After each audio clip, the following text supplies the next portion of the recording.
शादी के मेरा जुड़ाई हो लाल तेरे जगनेवा शादी के मेरा जुड़ाई हो लाल तेरे जगनेवा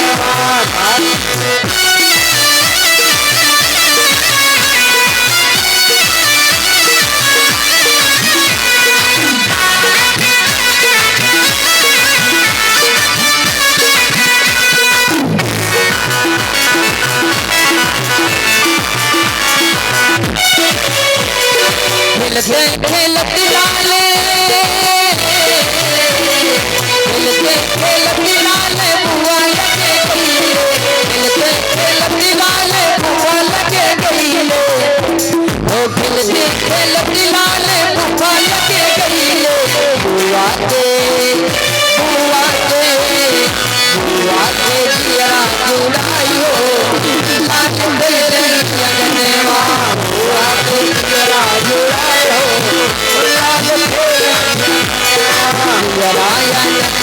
जुड़ाई हो लाल तेरे जगनेवा खेलैया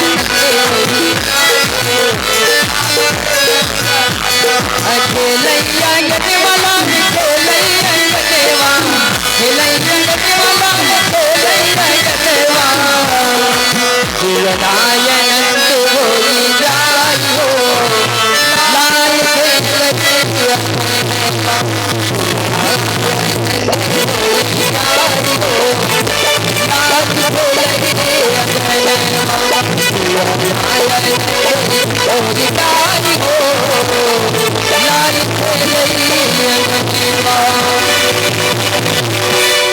कृष्ण कन्हैया लाल की जय हो। चलिए एक बार खड़े हो जाइए भगवान के लिए, सब कोई खड़े हो जाइए। हेलो आप लोग जितने भक्त लोग हैं सब कोई झूम के नाचिए ताली बजा करके मेरे भगवान के लिए। अब यहाँ समय गोकुल में आ चुके हैं। आप हाथी घोड़ा पाल की आइए बारी बारी हाथी घोड़ा पाल की जय की जय। इधर भगवान कन्हैया जी गोकुल में बड़ा हो रहे हैं। कहाँ? गोकुल में। इधर बाबा भोलेनाथ कैलाश पर्वत पर पहुंच गए और उधर राजा हिमांचल जी माता पार्वती मैया पार्वती के विवाह के लिए बर खोजने की तैयारी। उधर तैयारी हो रही है। मैना कहती हैं अरे स्वामी अब तो पार्वती विवाह योग्य हो चुकी हैं, अब इनके लिए विचार बनाइए, कहीं सुंदर बर खोजिए। तो पार्वती की माता मैना ने कहती है अरे स्वामी देव ऋषि नारद को बुलवाइए, उन्हीं सुंदर बर बताएंगे। इधर बाबा भोलेनाथ के विवाह की तैयारी अब देव ऋषि नारद जी करवाएंगे माता पार्वती जी का। इधर राम जी गुरु जी के आदेश पर फूल लोरने के लिए कहां पहुंचे? फुलवारी में। उधर सीता मैया फूल लोरने के लिए सखियों के साथ आई थी। अब दोनों जने से मिलन होगा, किससे? राम जी सिया जी से। तो जब दोनों लोग लक्ष्मण राम जी छोटे भ्राता लक्ष्मण राम जब पहुंचे कहाँ? फुलवारी में, कनक फुलवारी में, कनक फूल बगिया में जब पहुंचे और उधर से सीता मैया अपने सखियों के साथ फूल तोड़ने के लिए आ गई। कहाँ? उसी कनक फूल बगिया में। तो सीता ने कहा अरे सखियों इधर लाइए, इधर ऐसे हाँ। उधर सीता सखियों से कहती हैं अरे सखी इन्हीं राम हैं जो अयोध्या में जिसका जन्म हुआ है, इन्हीं राम हैं, देख लो। ये फूल तोड़ने के लिए आए हैं गुरु जी के लिए। तो सीता जी बड़े भाव से सीता जी राम जी की तरफ देख रही हैं, राम जी सीता जी की तरफ देख रहे हैं। दोनों लोग से मिलन कहाँ हुआ? उसी कनक फूल बगिया में। जब राम जी सीता जी का मिलन हुआ, उधर राम जी फूल तोड़ के चले गए गुरु जी के पास आश्रम में, विश्वामित्र जी के पास, और इधर सीता जी अपने मिथिला वापस चली गई जनकपुर घर पे। और इधर बाबा भोलेनाथ के विवाह के लिए देवर्षि नारद जी कहाँ पहुंचे? हिमांचल के यहाँ, राजा हिमांचल के यहाँ। जब वहां पहुंचते हैं तो मैना बोलती है, अरे देवर्षि प्रणाम, कहना आशीर्वाद। मैना बताइए क्या बात है, किस लिए बुलवाई? अब हिमांचल जी कहते हैं, अरे देवर्षि जी, हम लोग बैठे थे, विचार कर रहे थे कि मेरी बेटी पार्वती विवाह योग्य हो गई है, अब इनके लिए कोई सुंदर वर बताइए। देवर्षि कहें सोचते हैं। जब सोच लिए तो कहें ठीक है, पार्वती जी का कुंडली दिखाइए। जब उनकी कुंडली दिखे तो बोले, हिमांचल जी राजा साहब सुनिए, ये तो बहुत भाग्यशाली है, अब बहुत सुंदर भाग्य है पार्वती जी का, इनका पति होने वाला वो तो महादेव है, और इनका विवाह किसी से नहीं होगा, महादेव से होगा, इसलिए इतना तपस्या कर चुकी हैं पार्वती। तब हिमांचल जी बोले, अरे देवर्षि जी, हम तो मनुष्य हैं, वो तो भगवान है, नारायण है, वो कैसे मेरे बेटी पार्वती के साथ विवाह करें? बोले आप घबराइए मत, पार्वती जी का विवाह जरूर करेंगे महादेव, हम जाते हैं आपका पत्र लेकर के। अब देवर्षि पत्र उनका लेकर के कहाँ पहुंचे? कैलाश पर्वत पर। कहाँ? कैलाश पर्वत पर पहुंचे पत्र लेकर के। किसका पत्र? राजा हिमांचल जी का।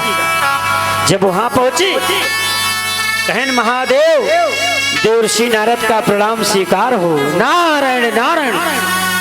जब नारायण नारायण कहते हुए अपना बीड़ा देवर्षि जी कैलाश पर्वत पर बजा दिए। अब भगवान समाधि में थे। कहाँ?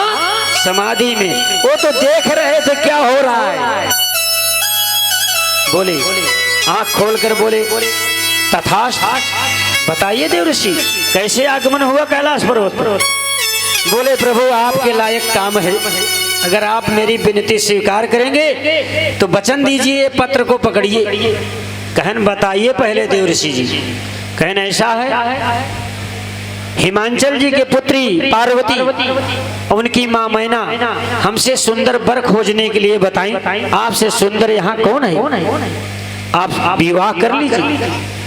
बाबा भोलेनाथ बोले, अरे देवर्षि न हमारे घर है, न द्वार है, न हमारे रिश्तेदार हैं, न हमारे कोई भाई बंधु है, तो बताइए उनकी बेटी को ले आकर के हम कहाँ रखेंगे? इस शिला पत्थर पर वो हमारे साथ शादी करेंगे? हम तो अवघड़ मदारी हैं, हमारे गले में सांप है। बोलिए, करेंगे? बोले, आप हाँ तो करिए। बाबा भोलेनाथ मुस्कुराते हुए बोले, जाओ ठीक है, पत्र उनको देकर बता दो कि बाबा भोलेनाथ बारात लेके आ रहे हैं आपके घर। अरे बाबा भोलेनाथ तैयार, इतने दयालु हैं। सुनिए, एक बार में ही शादी मान ली। तो पार्वती मैया इतनी तपस्या किया, कितना? 10,000 वर्ष तपस्या, 10,000 वर्ष तपस्या करके महादेव को पाया। किसको? महादेव को। 7 बार मैया सती को जन्म लेना पड़ा महादेव के साथ रहने के लिए। उनका जन्म 7 बार हुआ। तब जाए के गंगा की बहन कौन थी? पार्वती। पार्वती का विवाह बाबा भोलेनाथ से हो रहा है। आप वहां बारात की तैयारी, यहाँ राजा हिमांचल जी अपने महल में तैयारी शुरू कर दिए। विवाह उत्सव तैयारी हो गया स्वयंवर। और इधर फूल बगिया में राम फूल तोड़े रहे, और सीता जी से मुलाकात हुई। कनक फूल बगिया में आए सिया राम जी, कनक फूल बगिया। कनक फूल बगिया आए सिया राम, कनक फूल बगिया।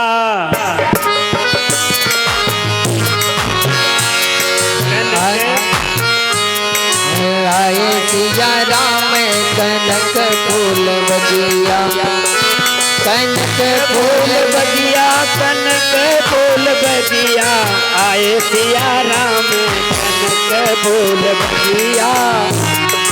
राम कनक फूल बगिया, आए सिया राम कनक फूल बगिया, आए सिया राम जी कनक फूल बगिया, सिया राम कनक फूल बगिया, कनक फूल बगिया, कनक फूल बगिया, जहाँ मिली सीता कनक फूल बगिया। आए सिया राम कनक फूल बगिया, आए सिया राम कनक फूल बगिया, आए सिया राम कनक फूल बगिया। कनक फूल बगिया आए सिया राम, जहाँ मिली सीता कनक फूल बगिया। जब भगवान मिले के लिए चला गए बिना बियाहे के, तो ध्यान से सुन ले, ये पुराण कह रहा है। वेद व्यास गो तुलसीदास जी महाराज जी कहते हैं कि भगवान इतने प्रेमी थे कि जी उनका भजन करता था उसके पास दौड़े दौड़े चले जाते थे। भगवान स्वयं सीता से मिलने के लिए कनक फूल बगिया गए थे। आज भी किसी का विवाह होता है तो पहले डायरेक्ट लड़की क्यों नहीं देखे जाए, कहा तो पहले लड़कियां कमरे दिखाई देता। अब वो जमाना आ गया, तो पहले जब भगवान देखे रहे तो कौन जमाना रहा, त्रेता। आज का है कलयुग। 4,32,000 वर्ष कलयुग भाई बचा हुआ, 5,500 वर्ष कलयुग बीतई भाई। कितना बड़ा कलयुग बा। तो कहा जाता है आज भी रामायण में चौपाई गो तुलसीदास स्वामी जी लिखे हैं, कनक समान रहे रघुराई, नंगे पांव चलत संग भाई, नंगे पांव चलत संग भाई, कनक समान रहे रघुराई। भगवान कनक के समान थे। कनक किसे कहते हैं जानते हैं? बताइए मैया जी, ओ मैया बताइए, आप तो बता सकती हैं कनक किसे कहते हैं? अरे मैया आप तो बता सकती हैं, बहुत पीछे। कनक का मतलब देखिए, वो दीदी बता रही है, कनक का मतलब सोना होता है। कनक सोना को कहा जाता है। कनक समान रहे रघुराई, नंगे पांव चलत संग भाई। नंगे पांव भाई के रहा लक्ष्मण। भाई वैसा हो जैसा लक्ष्मण हो, भाभी वैसा हो जैसे सीता हो, ठीक ना। अब माता हो वैसा हो वैसी हो जैसे कौशल्या हो। माता कौशल्या जब भगवान बन जाए लगे तो कितना रोए रहे, बहुत रोए रहे। अब देखें जब भगवान राम जी कहाँ पहुंचे न, मिथिला में स्वयंवर रचा गवा। राजा जनक जी स्वयंवर रच दे केकर सीता का विवाह।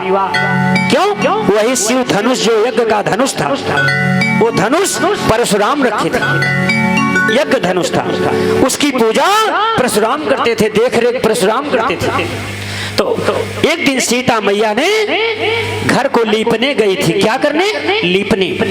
और उन्होंने लीपते समय उस धनुष को उठाकर दूसरे जगह रख दिया। जब मैया ने दूसरे जगह धनुष रख दिया तो जनक जी देखे कि मेरी बेटी अगर घर लीपा है तो धनुष वहीं था। जब देखे तो धनुष उठा करके लीपी थी, फिर वहीं रख दी। तो जनक जी बोले, अरे बेटी सीता बताओ ये धनुष तुम उठाया? बोले हाँ पिताजी मैं उठाया। कहने तो शिव धनुष है, यज्ञ का धनुष है, तुम कैसे उठा लिया? ये किसी का बस की बात नहीं है। तो जनक जी सोचे कि सीता बेटी कोई ऐसी बेटी नहीं है, ये आदि शक्ति है। अपने हृदय में सोच ली तो प्रण कर लिए कि इस धनुष को जो तोड़ेगा उसको मैं सीता जी को अपने अर्पण कर दूंगा।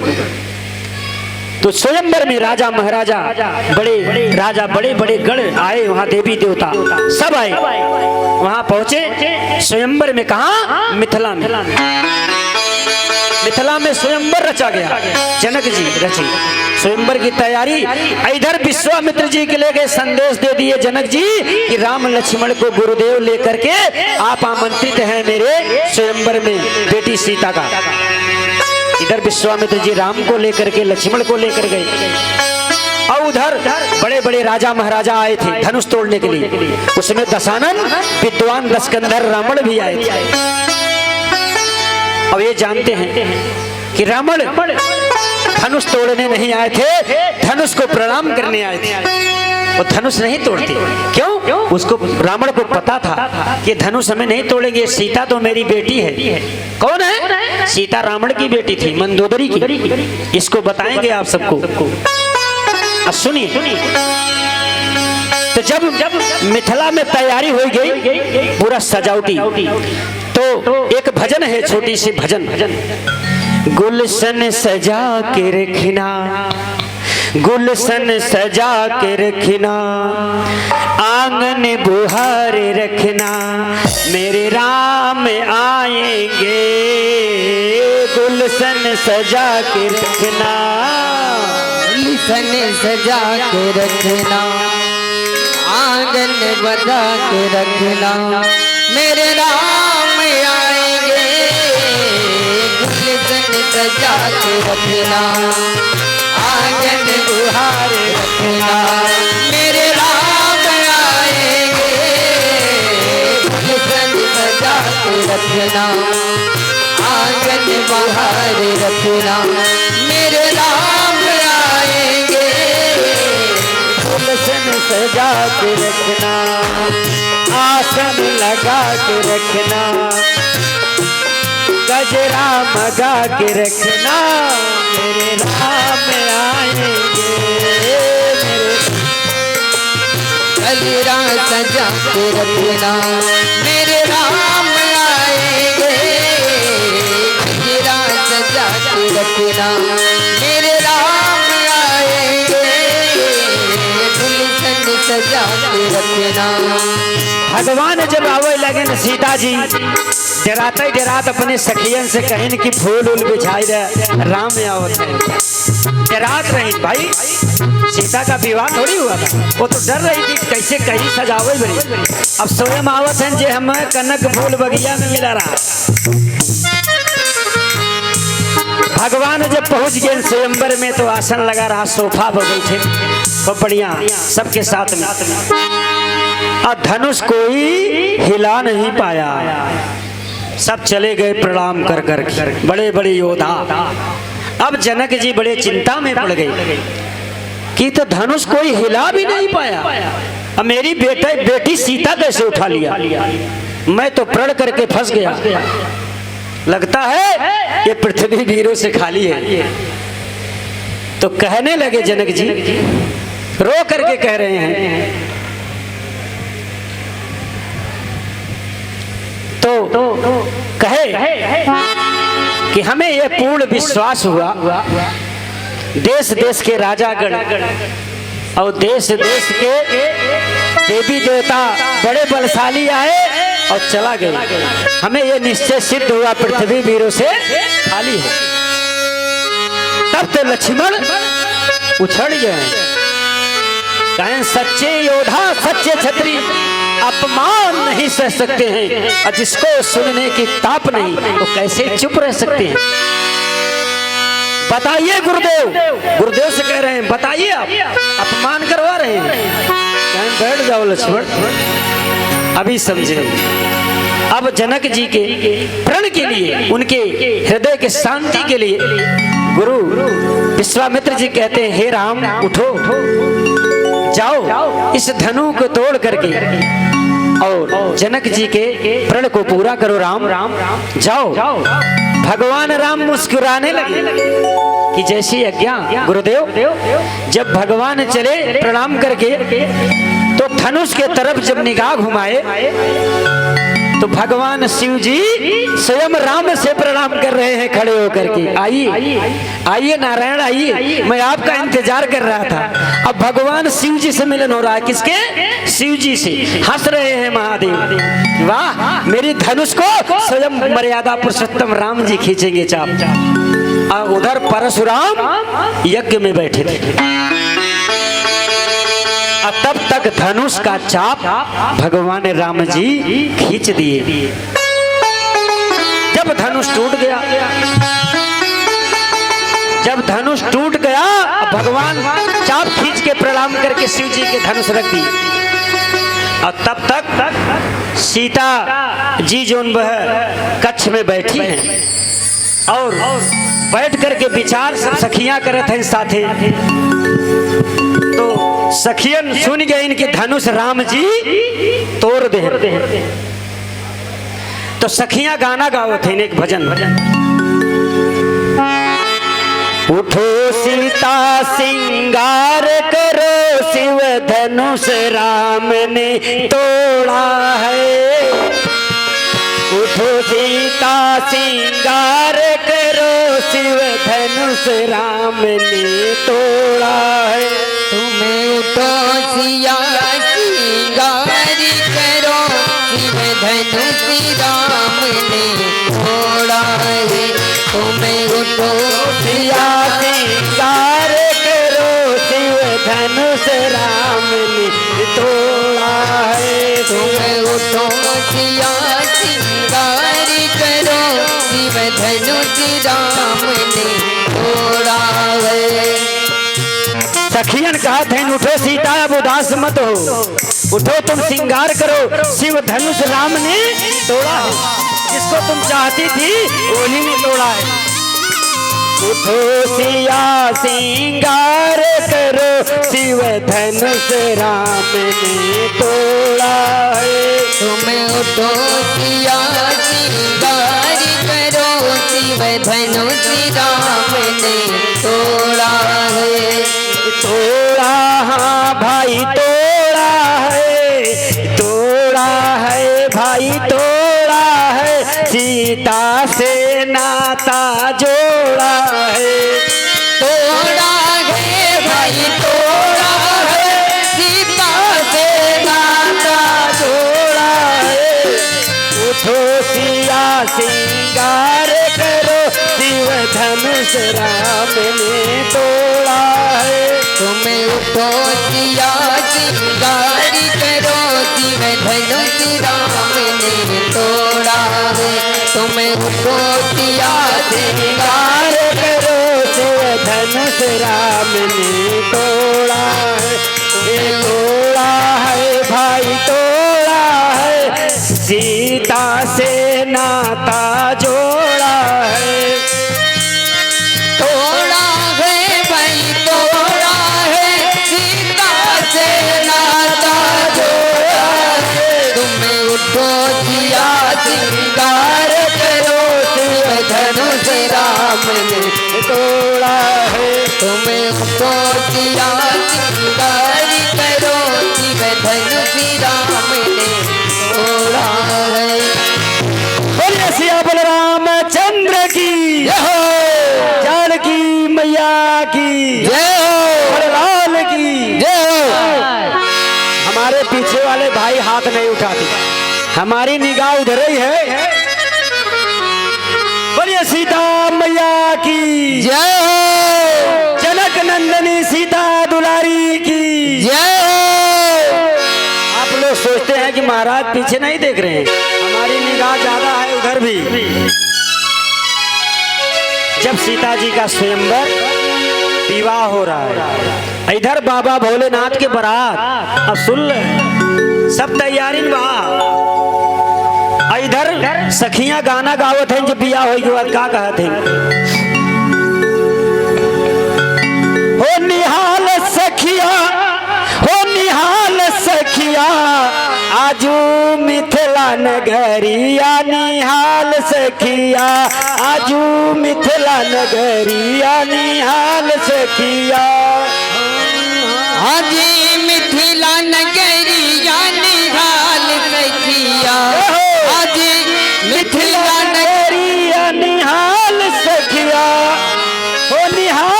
का कमाल से किया, चारों दूल्हा में बड़े का कमाल से किया।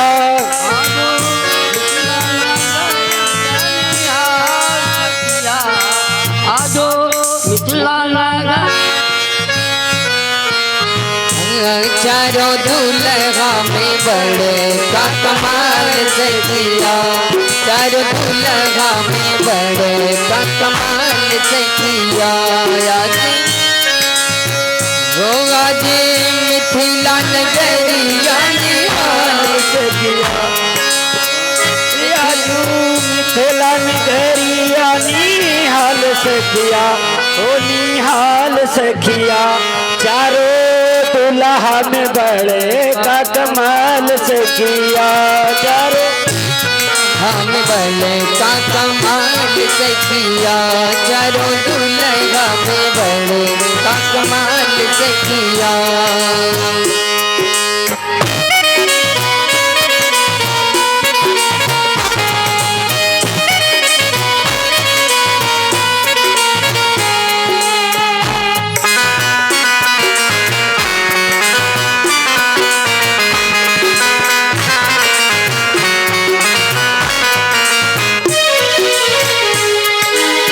मिथिला नगरिया में सखिया बोली बोलत है क्या?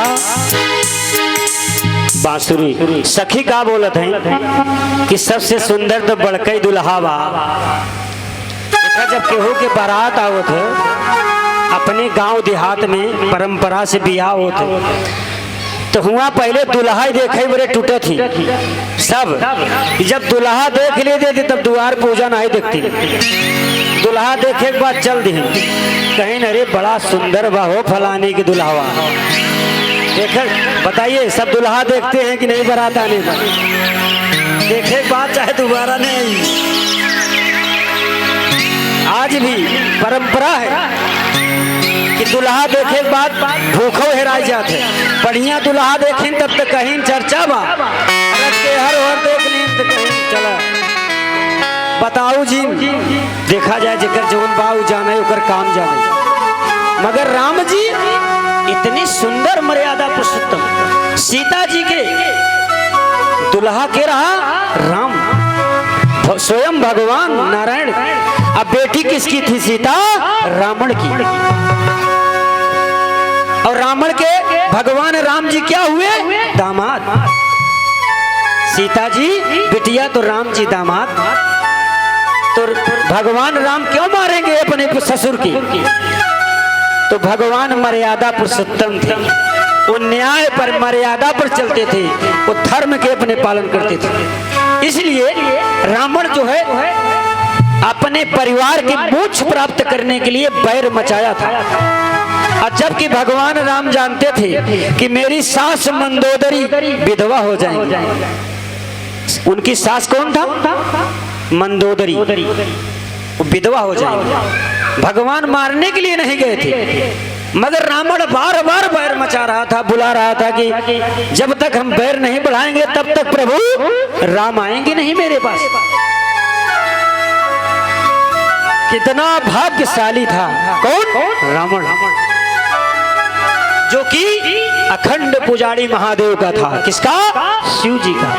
भगवान शिव जी सोने के लंका दान कर दिए थे। किसको? मंदोदरी के लिए। तो कहा जाता है कि आप लोग भगवान के पूजा के बारे में थोड़ा से जान लें। ये शिवरात्रि जो सावन का आ रहा है बहुत पावन समय है। ये बार बार शिवरात्रि नहीं आता, साल में एक बार आता है। इसमें भगवान बाबा भोलेनाथ महादेव शंकर जी इतनी दया के सागर हैं कि आप देखिए हर जगह बाबा भोलेनाथ एक महीने के लिए रुके हैं। कितना? एक महीने के लिए। सब होली खेलने फागुन में जाते हैं, बाबा भोलेनाथ सावन में होली खेलने अपने ससुरारी आते हैं। समझ लीजिए, खेले चाहे फागुन में मगर भूल ही रहे सावन में एक महीना ससुरारी में है ना। समय कहाँ है? ससुरारी में। इस इस शिवरात्रि पर पावन समय पर अगर आप लोग ऐसी पूजा भगवान के करेंगे, सुनिए जी, ये 3 चीज मत भूलना। बाबा भोलेनाथ की पूजा तो सब करते हैं, अर्चना सब करते हैं, मगर किसी को पता नहीं है किस विधान से पूजा भगवान की किया जाए कि हमें फल मिले। शिवरात्रि के दिन व्रत रहना बहुत उचित मूल्य फल है। जो व्रत रहे वो फल ही आहार करे। कौन सा आहार? फल करे। अब फल में कौन सा फल? केवल एक फल का आहार करें। एक फल आप पंचमेवा का खीर बना लीजिए, उसमें चावल न डालिए, केवल गाय के दूध में पंचमेवा की खीर बना करके बाबा भोलेनाथ के कसौरा में भोग लगाइए। किस चीज में? किस चीज में भोग लगवाइए? मिट्टी का कसौरा में लेकर के उसको भोग स्नान कर लीजिए, बना लीजिए, भोग ले लीजिए, उसमें एक बेलपत्ती डाल लीजिए, बेलपत्र उसमें रख लीजिए। अब बाबा भोलेनाथ के मंदिर में पहुंचिए। अब पहुंच करके पहले प्रणाम किसको किया जाता है? नंदी जी को। नंदी जी को प्रणाम करते हुए और गणेश जी का प्रणाम करिए दरवाजे पर। उसके बाद मंदिर में प्रवेश करिए। बैठ करके बाबा भोलेनाथ के पहले जल किसको चढ़ाना चाहिए? गणेश, लक्ष्मी, कार्तिकेय, सरस्वती के नाम से दोनों तरफ, अर्घा की यूं तरफ ऊं तरफ। अब बीच में एक उनकी बेटी अशोक सुंदरी है महादेव की, जो कि महादेव की 5 बेटियां हैं, मगर ज्यादातर लोग 3 ही जानते हैं और एक क्यों हो नहीं जानते। अशोक सुंदरी ज्यादा लोग नहीं जानते। और सबसे शक्तिशाली कौन बेटी है? अशोक सुंदरी, जो बाबा भोलेनाथ के पास हमेशा रहती है, माँ के पार्वती जी के साथ में। उनका नाम है अशोक सुंदरी। और 4 बेटियां हैं, कल नाम बताए थे, जया, विजया, शांबली, अशोक सुंदरी, ऋत्वी। 5 बेटी का नाम है। उनके 5 बेटियां हैं, मगर एको बेटियां का विवाह नहीं हुआ है। सुन लीजिए, सब कुंवारी हैं। और बाबा भोलेनाथ को स्नान कराने के बाद जल घुमा दीजिए। उसके बाद में भगवान के शिवलिंग पर जल चढ़ाइए। अब बोलिए नमः शिवाय शिव, नमः शिवाय करते हुए जल चढ़ा दीजिए। और जल चढ़ाने के बाद खीर भगवान के उसी अर्घा के सामने रख दीजिए, अर्घा के ऊपर। और एक बेलपत्ती में नंदी जी को उसी में से भोग लगा लीजिए। एक पत्ती पर अर्घा पर लगा दीजिए, अब बाकी महादेव के शिवलिंग पर चढ़ा दीजिए। 3 बेलपत्ती होना चाहिए। चढ़ा करके भगवान की पूजा अर्चना करें 2 मिनट। श्री शिवाय नमस्तुभ्यम, श्री शिवाय नमस्तुभ्यम, नमस्तुभ्यम, इतना कह करके 3 बार ताली बजा दीजिए। कई बार? 3 बार ताली बजा करके भगवान को चंदन लगा दीजिए, तिलक, त्रिमुंड चंदन लगा करके आप भगवान का भोग जो खीर का लगा है उसको ले आकर के अपने घर में प्रसाद बांट दीजिए। ये समझ लीजिए, जितना फल मैना को मिला था उतना फल उस भक्त को मिलेगा जो भगवान के शिवरात्रि के दिन खीर चढ़ाएगा। कभी कोई व्याधा आपके घर में प्रवेश नहीं करेगी शिवरात्रि पर सावन की ये करने से। और जो बेटियां हमारी जो हैं कन्या, जो शिव जी के 16 सोमवार व्रत करती हैं, सबसे महान व्रत है वो, महान व्रत है, सुंदर व्रत है। बाबा भोलेनाथ इतने दया के सागर हैं। अगर मंदिर नहीं जा रहे हो तो शिवरात्रि के दिन सुंदर शिवलिंग बनाइए मिट्टी का अपने घर में, उनको घी से लेपन करके उनको विधि विधान से पूजा करिए, आपके भगवान घर में आ जाएंगे। सुनिए कितना भगवान दया के सागर हैं। अब भगवान को कहा जाता है कि खड़ा चावल अक्षत जो होता है, खड़ा खंडा एकदम बिल्कुल खड़ा चावल चढ़ाना चाहिए, टूटा नहीं। उनके लिए चावल को बीन के रखना चाहिए। निकाल के साफ साफ सम्मा चावल रख लीजिए और 7 चावल रोज चढ़ाइए। कितना? 7। तब देखिए आप मतदार का फूल चढ़ाइए, आपके घर में बीमारी गायब हो जाएगी, आपकी दवा बंद हो जाएगी। आपके घर में दवा ज्यादा हो रही ना, केवल मदार का फूल चढ़ा के देखिए, अच्छा आपके घर में दवाई बंद होना शुरू हो जाए। बाबा भोलेनाथ की कृपा घर में हो जाए। इससे चूकना नहीं चाहिए। पर्व रोज चढ़ाइए, मदार का फूल बेलपत्ती जो रोज चढ़ाता है ना, तो कभी कभी भगवान का नाम भी बेलपत्र पर लिख देना चाहिए। कुमकुम से राम राम, सीताराम, नमः शिवाय शिव। अगर ऐसा लिख के चढ़ाओगे और सुंदर फल मिलेगा। ये बाबा भोलेनाथ की कृपा है। और आज हमारी माताएं जो करती हैं, दीदी चाची भाभी है ना, वो क्या करती है कि एक नया व्रत चालू किए हैं। क्या? वैभव लक्ष्मी का व्रत। कहीं पुराण में वैभव लक्ष्मी का आपको मिलेगा नहीं लिखा कहीं कि वैभव लक्ष्मी कौन है।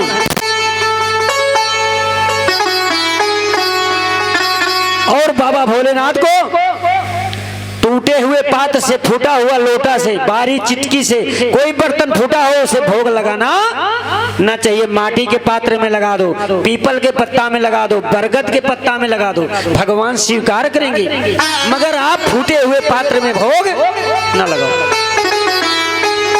और कोई पूजा करो तो बैठ के करो, खड़ा होकर के पूजा नहीं किया जाता।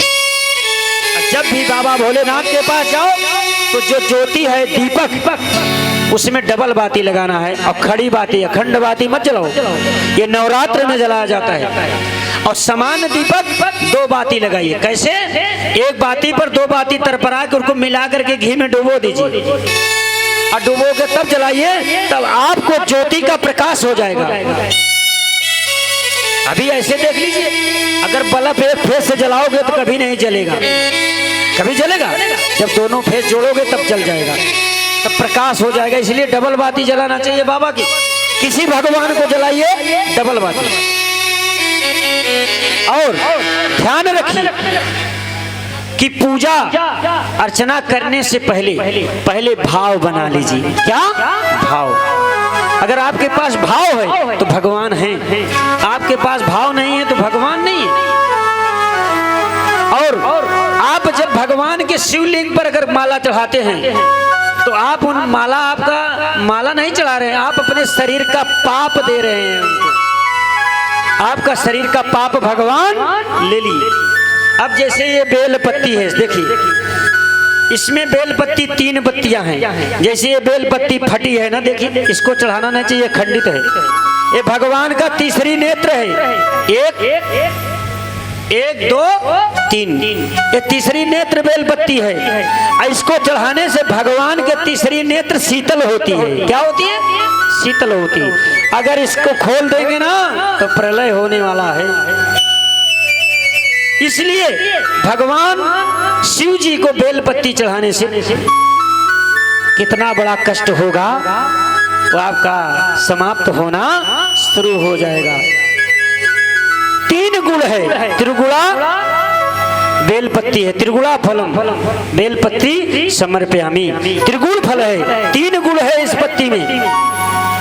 और पीपल का पत्ता एक होता है, उसमें भाग्य रेखाएं बनी रहती हैं। कितना? देखिए उसमें रेखा बनी रहती है। उसमें सारे देवता पीपल के पत्तों में विराजमान रहते हैं। इसलिए कहा जाता है कि पीपल के वृक्ष के नीचे अगर आप बृहस्पतिवार को ओम नमो भगवते वासुदेवाय नमः का जाप कर लोगे ना तो भगवान आपके यहाँ धन दान करना शुरू कर देंगे। 5 मिनट बैठ के जाप कर लीजिए, पूजा करने की जरूरत।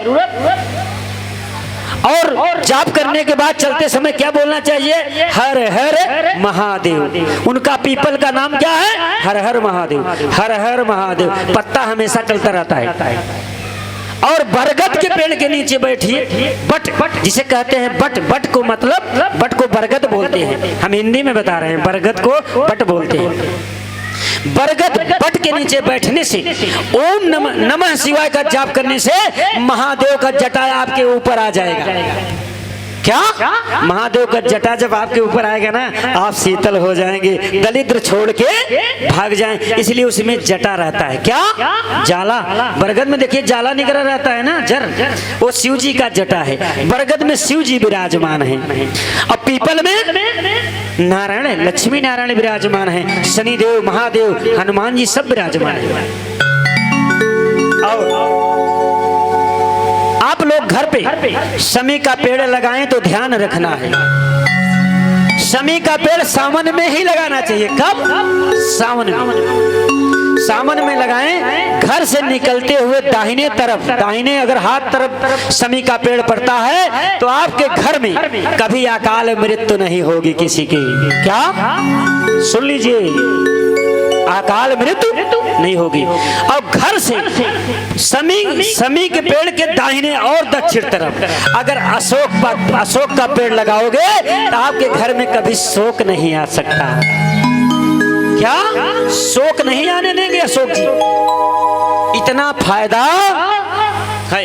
अब कनैल के वृक्ष लगाने से महादेव का आशीर्वाद रहता है, मदार का पेड़ लगाने से। इसलिए कहा जाता है कांटा वाला फल नहीं लगाना चाहिए, मगर शमी में शनिदेव हैं, अब बेल में महादेव हैं तो उसमें भी कांटा है। कभी बेल के पेड़ पर कुल्हाड़ी नहीं चलाना चाहिए। क्यों? उसमें स्वयं भगवान शिव जी, माता पार्वती, गणेश जी विराजमान है, शिव का परिवार है। अगर बेल के पेड़ के नीचे आप बैठ जाइए, आप 10 मिनट बैठ के देखिए कितना शांति मिलता है। सब माता बहन बाबू भैया से कहेंगे किसी वृक्ष के नीचे लव शंका नहीं करना चाहिए। क्या? लव शंका, शंका नहीं करना चाहिए पेड़ पौधों के नीचे। क्यों? वृक्ष में जीव है, वो जान रहे हैं, उनके नीचे बैठ के शंका कभी नहीं करना चाहिए। ऐसा करने से घर में राक्षस प्रवेश करता है। आज देखते हैं लोग जाकर के पेड़ के नीचे छाया में बैठ के गंदगी कर देते हैं। ऐसा क्या है? ये सब क्या है? अरे वृक्ष है, आपको ऑक्सीजन दे रहा है, आपको भोजन दे रहा है, आपको छाया दे रहा है, आपको शीतल कर रहा है। आम की टेरियां कलश में लगती हैं। कहाँ लगती हैं? कलश जब बनाया जाता है तो आम की टेरी लगाई जाती है। आम सुंदर फल है, बार बार आम चूसो, बार बार अंदर बाहर करो, घिन नहीं छूटेगा, छूटता है। कौन सा ऐसा एक फल है जिसमें कीड़ा नहीं पड़ते? कोई दीदी बता सकती हैं? कोई कौन? केला। इनके लिए जोरदार ताली हो जाना चाहिए। केला के वृक्ष में कभी कीड़ा नहीं पड़ता। ये नारायण का फल है। और सुनिए, आपने किसी देवी देवता का पूजा करिए, अपने आराध्य का पूजा करिए, आप भटकिए ना। पहले अपने कुल के देवी देवता का पूजा नहीं छोड़ना नहीं चाहिए, उनको करिए, तब जहां आपको जाना है जाएं, तब आपको फल मिल सकता है। अगर आप अपने आराध्य को छोड़ करके दूसरे मंदिर में जाओगे, दूसरे देवता के पास जाओगे, आपको भगवान सुनने वाले नहीं है। वो समझ जाएंगे कि ये तो अपने देवता का अपमान किया है, हमारा क्या करेगा। जो अपने माता पिता की अपमान कर देता है और दूसरे माता पिता की सेवा करने जाता है, कहता है हमारे सास ससुर है, हमारे बहुत प्रिय है, मगर तुम्हार माई बाप प्रिय नहीं है। ससुर की कीमत ज्यादा होती है, सास की कीमत ज्यादा होती है, अब माता पिता की कीमत क्यों कम होती है? बता दीजिए रच के। अब दीदी हरन से पूछी, भाभी हरन से, कि नैहरे में माई बीमार हो जाए तो कर्जा लेके भाड़ा भाग जाइए, पैसा उधार लेके चली जाइए। देखे अब बाबू यहाँ खटिया पर लोटत है, पानी दे वाला क्यों नहीं? इतना बिटिया के लिए दया माई बाप के होता है, तो इसे सोच ले जाए कि हमारा वह माई बाप है जौन घरवा छोड़ के आई है। आपन माई बहुत हो गई, अब आपन ससुर कुछ नहीं में। जेकर बेटवा हड़प कैलू, जेकर पूरी प्रॉपर्टी पर मुकदमा लड़लू, वो कुछ नहीं भवा, ओका मड़ई में बैठा है। उइरा सच्ची बात है कि नहीं है घटना? तो सुन लीजिए, जितना कथा में आप रसपान करेंगे ना, आप अपने जीवन का आधार पाएंगे। क्या? जीवन का आधार। जिसके घर में जमाई आ जाए, जमाई किसे कहते हैं जानते हैं? किसे? हाथ उठाइए ऊपर। दामाद। दामाद बिटिया अगर घर में आ जाए, रुकिए भाई, टूटा ज्यादा नहीं, धीरे धीरे। जब बिटिया दामाद घर में आ जाए, ट्यूनिंग बांसुरी बजाओ अगर, जब बिटिया दामाद जमाई घर में आ जाए तो सास ससुर का ये धर्म होता है कि अपने बिटिया दामाद का पैर छूना चाहिए। जिसके घर में दामाद बेटी साथ में आ जाए उसके घर में लक्ष्मी आ रही है, ध्यान रखना है आप लोगों को। स्वयं भगवान आ रहे हैं, कौन? लक्ष्मी नारायण। इसलिए उनका पैर तुरंत छूना चाहिए, पानी से पैर धोना चाहिए। आइए आइए बेटा, आइए बैठिए। जब दामाद और बेटी जब विवाह हो गया तो बेटा कहाँ रह गए? बताइए, बेटा थोड़ी रह गए, वो तो दामाद हो गए। उनको बेटा नहीं कहना चाहिए, दामाद कह के बुलाना चाहिए। मेरे दामाद जी आइए। मगर आज क्या कहते हैं? अरे आवा इन्हें ना बवाल हो जाए, घोट के ही यह चढ़ा ले थे दामाद लोग। अब बिटिया बेटारी, बिटिया का केस पार्लर में मेंटेन होई के बेचारी मेकअप कई के गई बा, ओकर पालिश दामाद जी झाड़ ले। जब पी के गए गोड़ हाल लटपटाता, सास ससुर के देखते ही मान तो खून जरी कि बहुत कमाने हमार बिटिया दामाद, मगर सभा में आई कि हमार बेइज्जती। बिटियों की इज्जत लूट गई जो डेकोरेशन कराई के गई रही। तोहार मनाई ऐसे ना है, इतना बड़ाई करत रहू। हाँ गिरत है, उठावा जेकरे बोलऊ के सहूर न रहे वह बोले। अपने अपने मनाई के कंट्रोल कैली है, पिए खाई न पाऊ। तो सुनिए, भक्ति में जोड़े रहा तो नशा न करिए। कथा में, भक्ति में। आजकल के दीदी हरे कहा जा रहे हो पार्टी में गए हैं नच के हो गवा हो, ये न भरोसा दे थी। अरे हो गया हो, ये का है? टाइट लगाओ, टाइट पिए न पाओ, कतई नहीं तोहरे लिए जहर हुई का ध्यान दिए। गलत चीज यूज करी तो शरीर खराब कर दी। काल तू विधवा हो जाबू, तोहरे अपमान सहाय के पड़े। अपने मनई के राम जी के नहीं सेवा करे, करी नहीं। जैसे सीता राम जी की सेवा की, सीता जी, और लक्ष्मी जी नारायण जी की सेवा की, पार्वती महादेव की सेवा की। देखा था ना, बुढ़ात नहीं है क्यों जनी। अच्छा ये बताइए दीदी, आप लोग जानते हैं भैया जी कि जब क्षीण सागर में भगवान शयन में रहते हैं, कौन? नारायण। तो लक्ष्मी जी बायां पैर पकड़ के बैठी रही थी, हमेशा चहोरन रहा थी, भागे न पाऊं। एकर मतलब का बाबा, आप लोग हंसिए ना, हम बताएंगे इसका अर्थ। चौर के पकड़ के बैठी का है कि जहिया नारायण हमारे इनकर दोनों जने संग छुटाई ना पाओ, काहे से अंतर्जामी है नहीं। अब पकड़ई के पैर का मतलब होता जानता, लक्ष्मी जी बतावत रही। यहाँ तक लक्ष्मी जी के आज हमारी माताएं बहन जो हैं दीदी, यहाँ से यहाँ तक शुक्र रहते हैं। कौन ग्रह रहते हैं? शुक्र। और भगवान नारायण के गांठ से पैर तक में कौन रहते हैं? शनिदेव। तो जब शुक्र शनिदेव एक होते हैं तो घर में लक्ष्मी धनधान होती है, भगवान खुश होते हैं।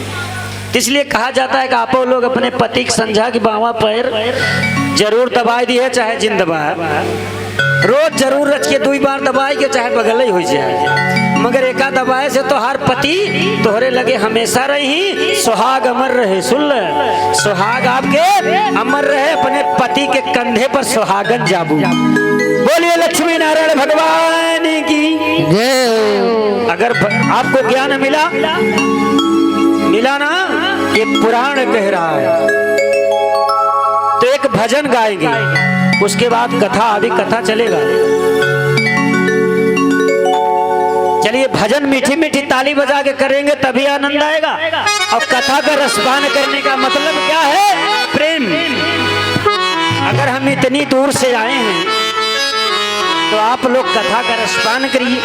और ये कथा जो अच्छा है, जो अच्छा आपको प्रवचन जो मिल रहा है, ये कथा उसको जो अच्छा है उसको रख लेना, बाकी खराब होना तो मेरे पास छोड़ के चले जाना। हाँ, हमारे पास छोड़ देना। तो कथा में एक छोटी सी भजन है कि बहुत प्यारी सुंदर भजन। गोविंद बोलो हरि गोपाल बोलो, गोविंद बोलो हरि गोपाल बोलो गोविंद बोलो हरि गोपाल बोलो गोविंद बोलो हरि गोपाल बोलो गोविंद बोलो हरि गोपाल बोलो गोविंद बोलो हरि गोपाल बोलो गोविंद बोलो हरि गोपाल बोलो गोविंद बोलो हरि गोपाल बोलो राधार मेड़ हरि गोपाल बोलो राधा रमण हरि गोपाल बोलो राधा रमण हरि गोपाल बोलो गोविंद बोलो हरि गोपाल बोलो गोविंद बोलो हरि गोपाल बोलो गोविंद बोलो हरि गोपाल बोलो गोविंद बोलो हरि गोपाल बोलो राधे राधे राधे राधे राधे राधे राधे राधे राधे राधे राधे राधे बोलो राधे राधे राधे राधे बोलो राधे राधे राधे राधे राधे राधे बोलो राधे राधे राधे राधे बोलो राधे राधे राधे राधे बोलो राधे राधे राधे राधे बोलो राधे राधे गोविंद बोलो हरि गोपाल बोलो गोविंद बोलो हरि गोपाल बोलो गोविंद बोलो हरि गोपाल बोलो गोविंद बोलो हरि गोपाल बोलो श्री कृष्ण गोविंद हरे मुरारी हे नाथ नारायण वासुदेवा हे कृष्ण गोविंद हरे मुरारी हे नाथ नारायण नारायण वासुदेवा कृष्ण गोविंद हरे मुरारी हे नाथ नारायण वासुदेवा राधे राधे राधे राधे राधे राधे राधे राधे राधे राधे बोलो राधे राधे राधे राधे बोलो राधे राधे राधे राधे बोलो राधे राधे राधे राधे बोलो राधे राधे राधे राधे बोलो राधे राधे राधे राधे बोलो राधे राधे गोविंद बोलो हरि गोपाल बोलो गोविंद बोलो हरि गोपाल बोलो राधे राधे राधे राधे राधे बोलो राधे राधे राधे राधे बोलो राधे राधे बोलिए सामने सरकार की बाके बिहारी लाल की जय हो प्रेम से बोलिए राधे राधे राधे राधे और मस्ती से राधे राधे राधे राधे हरि बोल हरि बोल प्रेम से बोलिए शंकर भगवान जय हो बाबा भोलेनाथ। अब हर बारात तैयार होता और मैना और हिमांचल जी तैयारी में लग गए। हर राम जी के विवाह हो गए और कन्हैया जी बड़ा हो गए। क्या हो चला और कन्हैया जी बड़ा हुई है यार। बाबा डमरू वाले के बारात तैयार होता। भोलेनाथ कहा थी हमारे पास तो बाराती क्यों नहीं बा। नंदी जी से कहा थी का होए अकेले ही चलवाए। कहे नहीं बहुत कुछ है पहले संदेश तो दे फूल देवी देवता आई जी। बाबा भोलेनाथ सब है सहे देहन डमरू बजाई की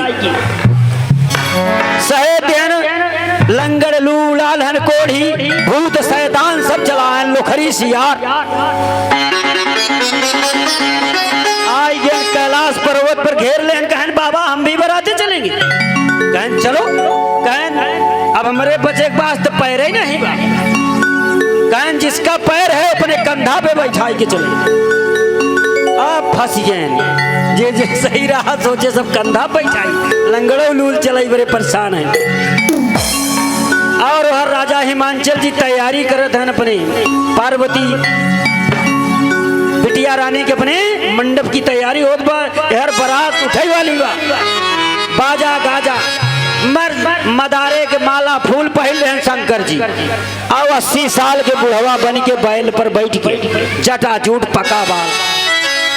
ये बाबा भोलेनाथ इतनी देखिए माया भयंकर रूप बनाए लिए 80 साल के बुजुर्ग बन के चल देन बारात में। अब बाबा के जब बारात निकले तब भोलेनाथ के भजन बा।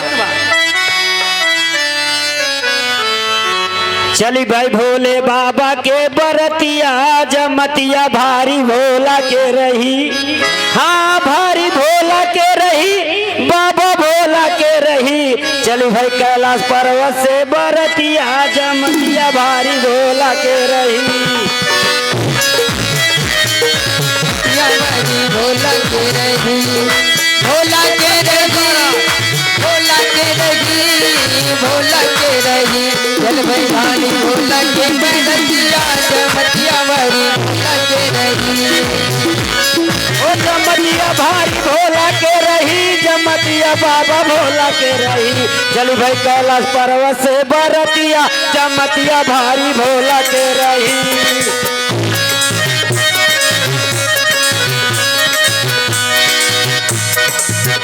भगवान बारात जब लेके आए बारात के साथ पहुंचे कहा राजा हिमांचल के गांव पहुंच गई बारात। अब सखिया का करते अब दौड़े दौड़े सखिया आवत है पार्वती जी के सखिया कहीं चली पार्वती जी के दुल्हा देखिए। जब देवी पार्वती के दुल्हा देखे सखी आई देखते ही मान तो होश उड़ी गए।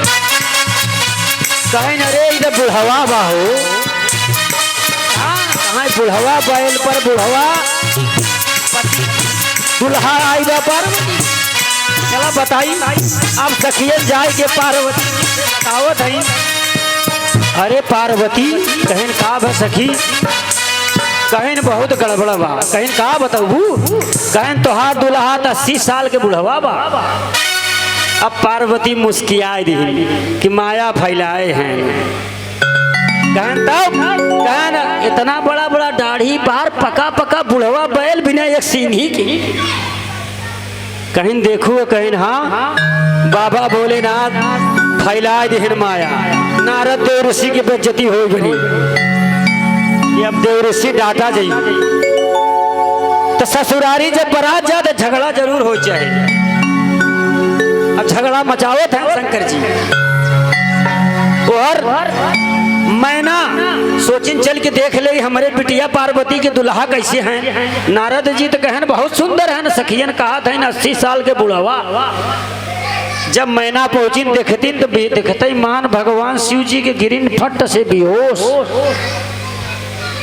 कहीं हो गिर के बेहोश हो गए। पार्वती भीतर से हाथ जोड़त है हे भोलेनाथ स्वामी ये का फैलाया है हमार माता जी बेहोश हो गई। तू बहुत काम खराब करते है तू अपने भेष में आ जा स्वामी। भगवान मुस्कियात है कि घबरा जी। पार्वती जी विनती कर रही है देव ऋषि नारद जी के ऊपर डांट पड़े लगी कि ऐसा बर खोज के लिया कि वह उनकर मातारी बेहोश हो गई। घबराओ ना सब अच्छा हो जाएगा भोलेनाथ। अब मैना बेहोश हो गई। पार्वती जी विनती करें तो भगवान शिव जी का कहा थी घबराओ ना देवी चलिए छोड़िए कोई बात नहीं। और भूतगण बाराती भोजन में लग गए। जाल जलपान पिंगल भोजन के जीवन में कुछ चुकाए जाते हैं। तब से तो नंदी जी आए अरे महादेव संभालो हिमांचल जी के पूरा रसोई के खाना खत्म कर रहे हैं। कहन घबराओ मत कहन रोको। भगवान शिव जी हाथ उठा दिए सबके पेट भर के भाग गए। अब समझिए ससुरारी में कितना दामाद मदद करे थी। एक ध्यान रखे रहे दामाद बहुत मीठा होती मिश्री। तो जब भगवान भर देहन भंडारा, खाना चल रहा, अब सब खाए भाग गए कैलाश पर्वत पर। अब सखियन फिर देखी, जब परछन ने द्वार चार पर बाबा भोलेनाथ आई गए तो दरे इतना सुंदर, क्या बात है, बढ़िया पीतांबर धोती, फर्स्ट क्लास मऊर, अब बढ़िया चला, अब भगवान सुंदर तिलक, डमरू त्रिशूल नाग लपेटे, एकदम जैसे सूर्य भगवान के प्रकाश एकदम चमके लगे। धीरे धीरे पांव धरत हैं, बहुत धीरे धीरे, जैसे भगवान जानत हैं कि डोलाई नहीं सीखे हैं, एकदम धीरे धीरे। अब मुस्कियाते हैं त्रिशूल लेके, नंदी कहन तुम उधर ही खड़ा हो जाओ। अब जब परछन पर पहुंचे द्वार चार पर, सखियन देखते मान फूली समात नहीं है, एकदम हंसत हंसत पेट पिराया कि ऐसा सुंदर बर हमहू पचे के मिले चाहे। अब चला हमहू पचे भगवान भोलेनाथ की पूजा करब, इनकर व्रत करब, ये करे हैं का हम पचे कम है। आज के जमाने में क्यों केहुस कम नहीं ना का ध्यान दे, टक्कर बा, पैसा न रहे लई के मेकअप हो जाए, पैसा न रहे लई के भी बरात हो जाए, कर्जा। मगर अपने मनई कमाई ने देखिए, लाल साहिबी चलते ही रही, तो जितना कमाई रहा है उतना ही चले चाहे। आज लक्ष्मी, अरे ध्यान दे रहो, सबके लक्ष्मी है, यही कहा। अपने पति के सारी नारी लक्ष्मी होती हैं। एक बार लक्ष्मी के लिए ताली बजा दीजिए, हमारी माताओं के लिए। अब जकरे पत्नी ना है नुकरे जियरा से पूछा कैसे जियत हैं, दूसरे के रोटी लखत हुई, आपन तू कैसे कहबा, जे तोहार प्रिय हो वही से कहबा, दूसरे के मुहार थकबा, ताना ऊपर से सुनबे हमरे दुआरे आके बैठे थी, कोनो मतलब भाई रड़ुआ है। सुन ल, आज के जमाने में किसी के दरवाजे रोज जाना नहीं चाहिए, बिना बुलाने नहीं जाना चाहिए, अगर बुलाए तो जाइए। आज बेटियों को मैके में बिना बुलाए ना जाए, चाहे मैके में अपना ही बेग लेके जिन पहुंचे, नहीं अपमानव हो जाए। जब माता पिता भाई बंधु बुलावे तब नहीं अरे जा, अपने जाबू तो अपमान होए। एक जगह अपने से जाया जाता है जहाँ भाई बहन का रिश्ता होता है, रक्षा बंधन, वहां तुम बिना कहे चली जाओ, आपका अधिकार है भाई के ऊपर। ना है तो भौजैयन ना ऐसा चुटकुल्ला मरे ही कि तू भाग लियो, कहीं जा आई है समझा अपन, हमरे पास कौन कमाई बा होई, मोह भाई दीन पहले, अरे कह देली जो नहीं बा तो नहीं विदा करब, ननद आई गई तो भौजाई दबी गई। अच्छा ये बताइए कहीं होता है कि नहीं ऐसा? देखिए ये परंपरा है, कहीं कहीं ना कहीं कहीं ये समस्याएं दिखाती है, दिखना पड़ता है। तो सबसे कहेंगे, सुनिए, अब सास ननद भौजाई की सुन ले, सास ननद भौजाई तीनों ये कहें कि नहीं, सास अगर न होती तो बिटिया न होती, अब बेटवा न होता तो बहू ने आती, बेटवा के दरे बहू आई, वही महतारी की बिटिया तो ननद आई ना, एक ही है, मगर अपमान न करे चाहिए। जोन तोहरे शक्तिवा दे के विदा करो, दीदी जा, तो दीदी समझदार वही तो अपने कमाई से बने ले ही तोहरे देह से।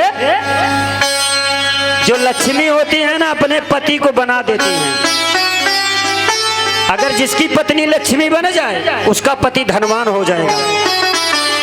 कैसे? क्यों? कि लक्ष्मी से ही घर बनता है और लक्ष्मी से घर उजड़ जाता है। पति तो परमेश्वर होता है, बाहर कमा के लाता है बेचारा। मगर जब बाबा भोलेनाथ के परछन होए लगा तो सखियन महादेव के गारी गावत है,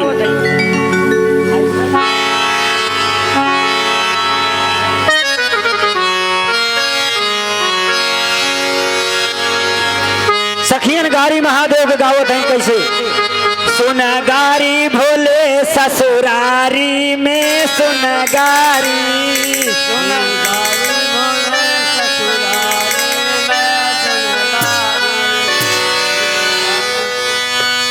सुन सुने गारी बोले ससुरारी में सुने गारी हो सुने गारी बोले ससुरारी में सुने गारी सुनगारी बाबा ससुरारी में सुनगारी भोले ससुरारी में सुनगारी सुने गारी बोले ससुरारी में सुने गारी बोले ससुरारी में सुने गारी। बाबा भोलेनाथ गारी सुनते हैं भगवान हो आज वो परंपरा ही बा ससुरारी में जवन दुल्हा गाड़ी न पाए तो कौन ससुरार तो ससुरार ठीक रहेगा जहाँ गाड़ी न हो।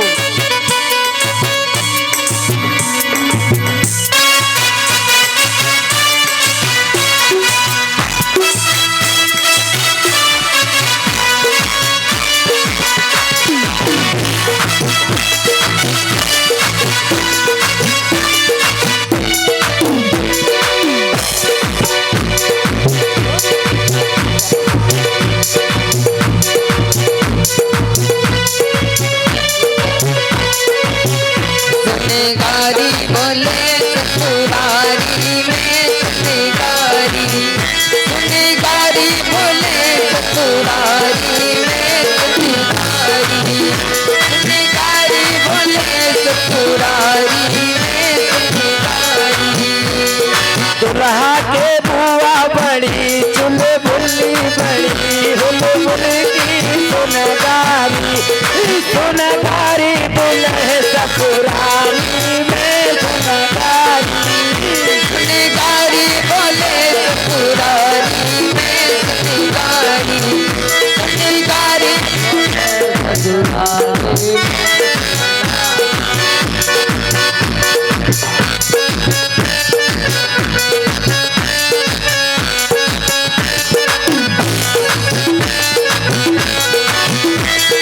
गारी बोले ससुरारी में सुने गारी ससुरारी बाबा भोलेनाथ के ससुरारी में गाड़ी मिली मगर गुस्सा नहीं कहन रखो। आज भी दुल्हा अगर गाड़ी पावत इतना खराब गाड़ी दे दी थी मगर बेचारा बोला नहीं काहे बरे कि परंपरा है गाड़ी सुनी ही गाड़ी के गवाऊ दे। उल्टा रिवाज भगवान बना दिए कि गाड़ी उला पैसा दे कचौड़ी और तू ठीक और खा एक्स्ट्रा अच्छा लगा था ससुरारी जब गाड़ी हो धीरे धीरे खा या बड़े गाड़ी हो दे कहाँ के गाड़ी अच्छी लागत है बताओ।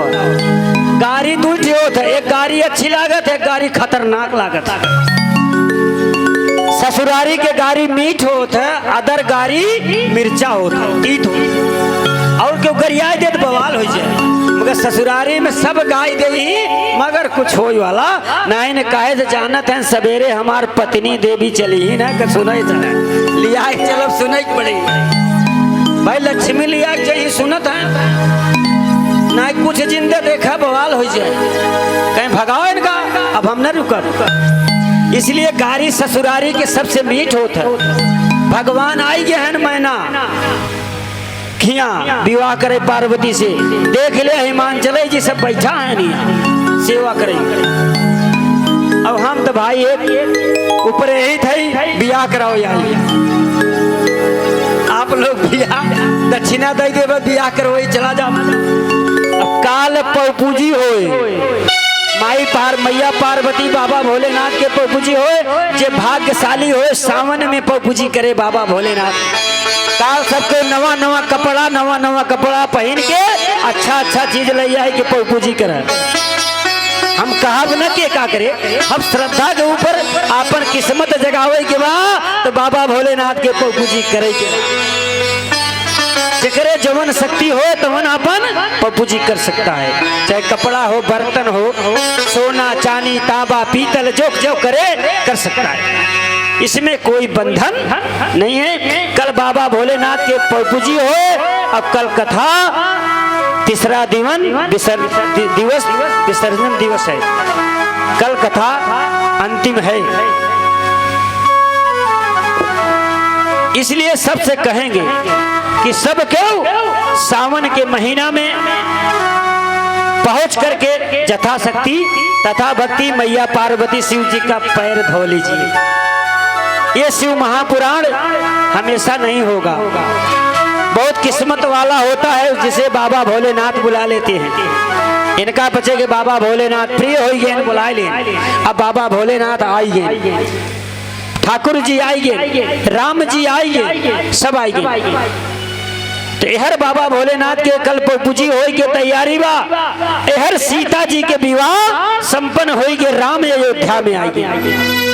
कहाँ? अयोध्या में। जब भगवान राम जी अयोध्या में आए, सीता मैया को लिवा करके तो वहां रहने लगे। धीरे धीरे भगवान काफी समय तक थे। इधर राजा दशरथ जी एक दिन कौशल्या से बैठ करके बातचीत हुई। कौशल्या रानी, कौशल्या मैया ने कहा कि हे स्वामी, अब आपकी चौथा अवस्था आ गया है। अब राम जी बड़े हो गए हैं, शादीशुदा हो गए। अब ये राज तिलक राम जी का किया जाए, राम जी को राजा बनाइए अयोध्या के। इतने में दासी, कौन दासी अयोध्या में रहती थी? मंथरा। मंथरा दासी ने सुन गई। और उधर दशरथ जी अपने सारे नौकर चाकर जो रहे अयोध्या में उनके बुलवाए और कहें कि जाके अयोध्या में, पूरे अयोध्या में ढिढोरा पिटवा दो कि फला दिन राम जी राजा बनी, राज तिलक हो। अब उधर मंथरा दासी सुनी गई कि राम राजा बने जाते। अब कई के लगे चले के पड़े हमरा। उधर भगवान मर्यादा पुरुषोत्तम जी की तैयारी हो रही है अयोध्या में, सजावटी तैयारी, डुग्गी पिटा दिया गया। इधर भगवान राम जी के राज तिलक के तैयारी, उधर मंथरा दासी पहुंच गई कैकेयी के पास। कहा है रानी, रानी? तो कैकेयी बोली हाँ दासी, क्या हुआ? बहुत तुम घबराई लग रही हो। बोली रानी कैकेयी, आपको सुना है? कहें दासी मैं सुना तो नहीं हूँ कुछ। अरे पूरे अयोध्या में, पूरे नगर में राजा, आपके राजा स्वामी दशरथ जी जो उन पर ढिढोरा पिटवा दी कि फला दिन राम राजा हुए, राज तिलक हुए, अब तुम सुनी नहीं? बोले हम अभी दासी नहीं सुनी हूँ। कोई बात नहीं, बताओ क्या हुआ? राम राजा होंगे तो अच्छी बात है। कहें राम राजा हुई, तुम जो बात कही थी भूल गई क्या? कहें नहीं दासी, हमको याद कराओ कौन सी बात कही थी। कैकेयी बार बार पूछने पर मंथरा दासी ने बता दिया कि हे कैकेयी रानी, तुम कही थी ना अपने स्वामी दशरथ से 2 वर मांगने के लिए भी हमारा बचा है। अब वही समय आ गया। कैकेयी रानी सुनो, अब तुम वो वर मांग लो और तुम अपने बेटे भरत को राजा बनाओ और राम को 14 वर्ष के लिए वनवास मांग लो। जब इतनी बात दासी ने बोला तो कैकेयी ने समझ गई कि ये चीज तो राम हमसे बचपने में मांग चुका है कि जब हम छोट के रहे आंगन में खेलत रहे तभी राम माता कैकेयी से बच्चा बना ले रहे। जब छोटे थे राम तभी माता कैकेयी की गोद में खेलते खेलते 3 वचन बना करके मांग लिए कि हे मैया तुम हमें वचन दो। 3 वचन दे कर लेकर के यही पर मांगे थे कि मैया तुमको हमको 14 वर्ष के लिए वनवास देना होगा। कैकेयी ने कहा ठीक है राम, वही वचन के पालन याद कराने के लिए गई थी दासी मंथरा। जब मंथरा ने याद कराया तो कैकेयी रानी ने समझ गई कि अब हमको वर मांगने का अवसर मिल गया। अब हम अपने बेटे भरत को राजा बनाएंगे और राम को वनवास भेजेंगे 14 वर्ष के लिए। तो दासी से पूछती हैं, बताओ दासी कोई उपाय बताओ कैसे हम ये वर मांगे। बोले रानी कैकेयी सुनो, सब तैयारी में लगे हैं ना, तुम चली जाओ कोप भवन में। जब दासी बताया कि रानी तुम कोप भवन में चली जाओ, तो तुम्हारे स्वामी दशरथ जरूर आएंगे तुमसे पूछने कि सब तैयारी में है तो तुम कोप भवन में क्यों बैठी हो रानी, यही वर मांगना। जब कैकेयी कोप भवन में चली गई तो दुख किसको मिला जानते हैं? कैकेयी पत्नी थी दशरथ के।